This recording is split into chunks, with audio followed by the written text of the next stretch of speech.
Ever catch a headline about some court case and you're like, how's this still going on? Like, I don't know, maybe something about gay marriage or something. It just seems to drag on forever. Happens all the time, right? Today, we're diving deep into this whole U.S. court system thing. Oh, yeah. Especially, here in California. It can get kind of wild. We're going to try to break it all down, make it clear how courts actually work. Like, why is it sometimes state court, sometimes federal? Yeah. And why do some of these cases just drag on, like stuck in mud or something? Right. And to help us navigate this legal maze, we've got I was going to say legal eagle, but Hopefully more like a friendly guide, maybe. I like that. Our trusty Sherpa for this legal Everest we're tackling. Yeah. And our pickaxe for this expedition is this document, The Structure of the American Judiciary. It's a mouthful. It really is. But we got to have our props. We do. We do. So let's get this show on the road. Just missed us. What does that even mean, like when we're talking about courts and laws? We all want the good guys to win, the bad guys to get punished, right? Seems simple enough, right? Yeah. So where does it get tricky? Well, the interesting thing about the U.S. system is it's kind of more about like how the game is played than who actually wins or loses in the end. Okay, now you're just messing with me, right? No, seriously. It's this thing called like procedural justice.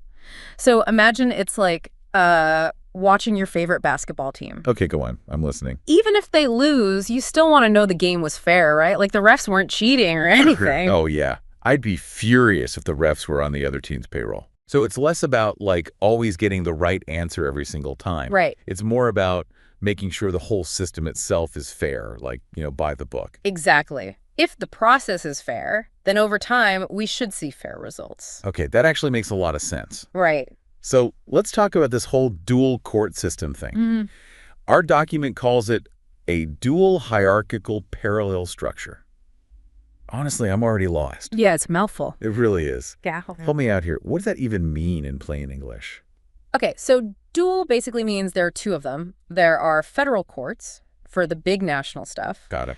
And then state courts, which handle things closer to home, more local issues. Okay, that makes sense. Hierarchical just means there are lower courts where cases start, and if you disagree, you can appeal to a higher court. Like, think of it as different levels. So like climbing a ladder, if you don't like what the first court said? Yeah, pretty much. Okay, and parallel is just that the federal and state systems kind of mirror each other, like they have similar levels. Exactly. They both have that kind of ladder structure. Okay, so two systems, each with their own ladder. But wait, doesn't it get even more complicated? There's something about different kinds of federal courts, right? Oh, you're thinking of Article 3 and Article 1 courts. Yeah, that's the one. Is that like a big deal or just a legal technicality? It's actually a pretty big deal because it affects a judge's power and even how they get their job in the first place. Article 3 judges, they're like the A-listers of the judiciary. Okay, give me the juicy details. They're appointed by the president, got to get approved by the Senate. It's a whole thing. And they get to stay in their job for life. We're talking Supreme Court justices, those kinds of folks. Wow, lifetime appointment. That's a pretty sweet deal. It is. It's meant to keep them independent, so they're not worried about pleasing politicians or anything to keep their job. But then there are Article 1 courts, like bankruptcy courts or tax courts. Yeah. And their judges are appointed for specific terms, and they've got more limited powers compared to the Article 3 judges. So are Article 1 courts like the B team of the federal courts? Not exactly. They're still important. They handle really specific types of cases, to keep the country running smoothly. But yeah, there are definitely some important differences in how much power they have. Got it. So we've got these two systems, different levels. It's like a legal video game. Where do most of these cases even begin their journey? That would be the trial courts. Trial courts, right. They're like the foundation of the whole system. Okay. Whether it's, a car accident, a disagreement about a contract, or even those serious crimes, that's where it all starts. That's where the action is. Exactly. Evidence is presented, witnesses tell their side of the story, and then a judge or a jury decides what really happened. Speaking of juries, that's always what I picture.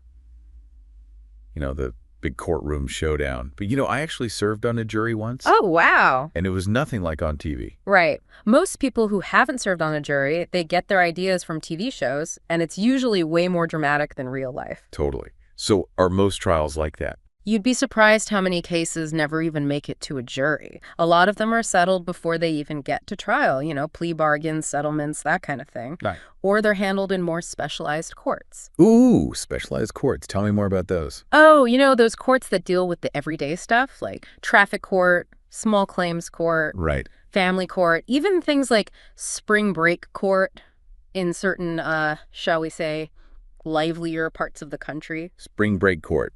Now, that's a story for another day. But I get what you're saying. So are you saying these more specialized courts are handling the majority of cases while those general jurisdiction courts are dealing with the more serious stuff? Exactly. You got it. Exactly. You got it. It's amazing how the system has to handle everything from like parking tickets to, really serious crimes. It's like a legal Swiss Army knife or something. But okay, so let's say things don't go your way in trial court. You're like, wait a minute. The judge messed up. Or maybe you think the law itself wasn't applied correctly. That's where appeals courts come in. You get appeals courts are like the quality control for the legal system. Okay. It's not about redoing the whole trial. Right. It's more about making sure the rules were followed. Like, did they use the right playbook? So less about whether or not someone actually stole the cookies and more about if the cookie thief interrogation rules were followed. Exactly. That's a great way to put it. It's about fairness. Yeah. Making sure the law is applied the same way for everyone. Okay, I'm with you. And there are a few things that can happen with an appeal, right? Yeah. So the appeals court can affirm the lower court's decision, meaning it stays the same. Or they might find there was a harmless error. Like, yeah, a mistake happened, but it didn't really change the outcome. Yeah. And then there's the big one, reversible error. That means something went seriously wrong and the whole decision might get flipped. Wow, that's intense. What about those on-bank reviews you hear about sometimes? Is that like hitting the reset button and getting a whole new set of judges? It's more like calling in the all-star team, Okay. A bigger group of judges will look at the case again, sometimes even all the judges in that circuit. It's pretty rare, though, usually only for really big legal questions or if different courts have been disagreeing on how to interpret something. Makes sense. So speaking of different interpretations, let's talk about California. Our state's court system is its own thing, right? That's putting it mildly. California's court system is huge, like one of the biggest in the world. And we've got this whole history of trying to make it, how should I put it, more efficient. Efficient. Didn't California voters decide to, merge our courts a while back? Yeah, back in '98, voters approved Proposition 220, which basically combined our superior and municipal courts into one big superior court system. Oh, right. Proposition 220. And that was supposed to make things easier. That was the idea. Simplify things a bit, though it still keeps legal experts on their toes. Well, if anything screams California, it's trying to make something simpler and accidentally making it way more complicated. True that. But seriously, one thing that does make California courts stand out is the diversity of our judges, especially on the California Supreme Court. It's one of the most diverse in the whole country. Represents a lot of different backgrounds and experiences. I do love that. It just makes sense. California is so diverse, the courts should reflect that, right? Exactly. And it's a good reminder that a lot of the issues that really affect us, day-to-day education, property rights, even environmental stuff, those are often decided by state courts, not just at the federal level. That's a good point. It's easy to get caught up in those big Supreme Court cases, but state courts are where the rubber meets the road for a lot of the stuff that really hits home. Exactly. And speaking of cases that hit close to home and have a lot of back and forth, there's no better example than the saga of Proposition 8. Oh, Prop 8. The gift that kept on giving, legally speaking. For those who might not remember every twist and turn, give us the SparkNotes version. Okay, so picture this. It's 2008. California voters approve Prop 8, which changes the state constitution to ban same-sex marriage. Right. And this is after a period where same-sex marriage was actually legal in California because of a state Supreme Court ruling. Okay, so we went back and forth, legal, not legal, back to not legal. Got it. So what happened next? Well, immediately people start challenging Prop 8 in court. Makes sense. And eventually the case ends up in federal court. A district court judge rules that, yeah, Prop 8 is unconstitutional. Okay, so far so good, right? Well, here's where it gets interesting. The governor and the attorney general of California, they actually refused to defend the law in court. Great, what? They just said, you know what? Love wins. We're out. Pretty much. It was a really bold move. Yeah. And it just shows how sometimes the drama of a legal case is as much about who's doing the arguing as it is about what they're arguing about. Fascinating. So the state's basically out. Who's left to fight for Prop 8? The folks who supported the ban, the proponents, they step up to defend it as the case moves to the appeals court. And that's where we run into this super important legal concept, standing. Standing, like, objection, Your Honor. They don't even have the right to be making that argument. Haha, you've been watching too much TV, but you're on the right track. Standing means you can't just show up in court because you don't like a law. You have to prove that you're personally harmed by it to have your say. So you can't just be a random person with an opinion. You have to show the law is actually messing with your life. Exactly. You got to be personally affected. So the Ninth Circuit Court of Appeals, they sent the case back down to the California Supreme Court. Wait, really? Why? They wanted the California Supreme Court to decide if the proponents of Prop 8 even had standing to be defending it in the first place. You know, did they have the right to even be in court arguing about this? Wow, so many layers. What did our state Supreme Court say? They said, yep, the proponents have standing. So back up to the Ninth Circuit, the case went. Okay. The Ninth Circuit agreed with the lower court, said Prop 8 is unconstitutional. But the proponents of the ban, they weren't giving up. They took it all the way to the U.S. Supreme Court. The Supreme Court, that's got to be the end of the line, right? You'd think so, but get this. The Supreme Court did something pretty unexpected. They didn't actually rule on whether or not banning same-sex marriage was constitutional. Yeah, they didn't. Nope. Instead, they based their whole decision on, you guessed it, standing. Wait, so after all that, they basically said, never mind, you didn't even have the right to bring this to us in the first place. Pretty much. They ruled that the proponents didn't have the legal standing to appeal the Ninth Circuit's decision. And because of that, all those lower court rulings were still in effect, meaning same-sex marriage was legal again in California. What a roller coaster ride. Yeah. It makes you wonder if everyone involved ever wished they'd just sat down and talked it out over a cup of coffee instead. Maybe. But the Prop 8 case is a perfect example of how the legal system is rarely simple. And it shows how procedural things like this standing issue can be just as important as the actual law everyone's fighting about. It definitely highlights how understanding all these legal details can make or break a case. But this whole discussion about judges and courts and cases, it makes you wonder, how are these judges even chosen in the first place? Excellent question. Because how we choose the people who wear those black robes and make these huge decisions, well, that's a whole other can of worms. So we've got these judges, right? They're like the referees of the legal system.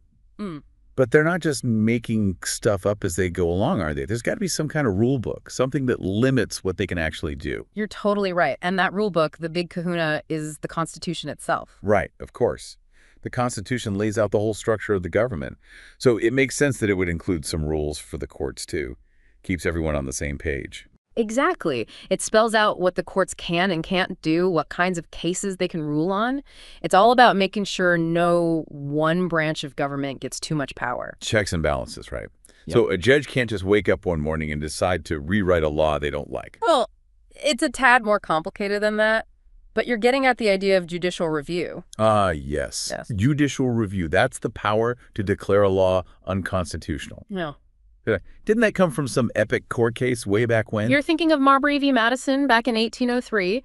That's the case that really established the Supreme Court's power of judicial review. Right. Marbury v. Madison, like the legal equivalent of let there be light. It totally changed the game. It did. It basically said that the Supreme Court gets to have the final say on what the Constitution means. Wow. Power move. But that was a federal case, right? What about state courts? Can they tell their own state legislatures, nope, that law's no good, try again? You bet. State courts can definitely strike down state laws if they decide those laws violate their state constitution. And here's the kicker.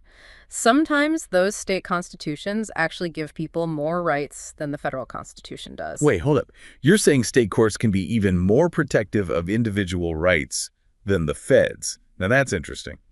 It's true. It all goes back to federalism, the idea that states have their own sovereignty and can sometimes offer their citizens even stronger protections. And that's why it's so important to understand your own state's constitution and court system.